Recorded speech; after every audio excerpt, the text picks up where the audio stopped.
根據統計，65歲以上有超過60%的人，台語是因主要語言。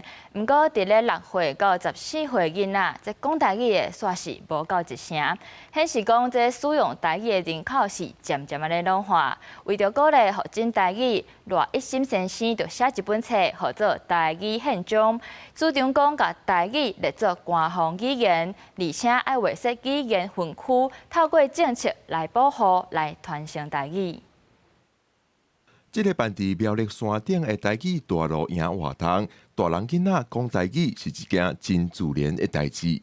這個家庭無其他的參其他的台語人連結，吼，對這個囡仔來講，伊的世界干那佇咧厝裡講台語，出去外口就無台語，安尼這個囡仔真緊就會放棄這個語言，因為這是足現實的問題。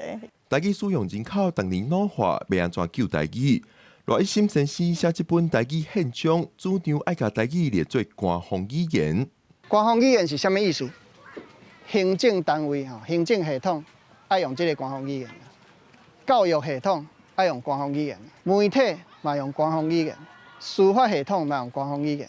賴一心也主張台灣通親像瑞士等等國家共款做語言分區，佇南部等等本城台語就較普遍的所在，分割做台語區。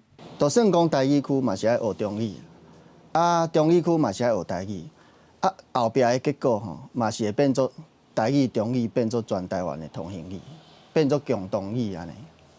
只是講吼有一個區域的官方的這個地位保障。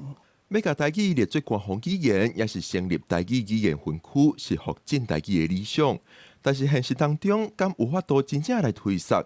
賴一心也講，要來宣傳這個概念，建築社會共識當中。記者郭文林、昆明綜合報道。